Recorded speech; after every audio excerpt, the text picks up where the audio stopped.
hello friends आज এটা খুবই টেস্টি চাটনি ৰেচিপি লৈ আহিছো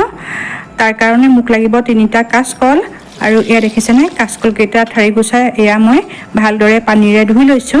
তাৰ পাছত পানীৰ পৰা টুকি এয়া ডাইলৰ কুকাৰতে একেলগে কাচকল কেইটা বইল হ'বলৈ দিছো আৰু বইল হোৱাৰ পাছত এয়া এটা বাচনত কাচকল কেইটা দেখিছেনে এয়া টুকি লৈছো আৰু অলপ ঠাণ্ডা হোৱাৰ পাছত এয়া কাচকল কেইটাৰ বাকলি এয়া মই গুছাই লৈছো আৰু এটা মিক্সি বাটিত এয়া ভৰাই গৈছো আজি আসলতে মই কাচকলৰ দুটা ৰেচিপি বনাম এটা হৈছে কাচকলৰ বাকলিৰ চাটনি আৰু আনটো হৈছে আলু আৰু কাচকলৰ পিটিকা বাকলিখিনি মিক্সি বাটিত লৈ ইয়াতে এতিয়া আদা আৰু নহৰু দিছো অকনমান নিমখ দিছো আন্দাজ মতে তাৰ পাছত দিছো 3 খিলা মানধনিয়া পাত এটা ঘৰৰে জলকীয়া ঠাৰিটো গুছাই লৈছো মিক্সিত গ্ৰাইণ্ড কৰি লৈ ইয়াতে দি দিছো অকনমান মিঠাতেল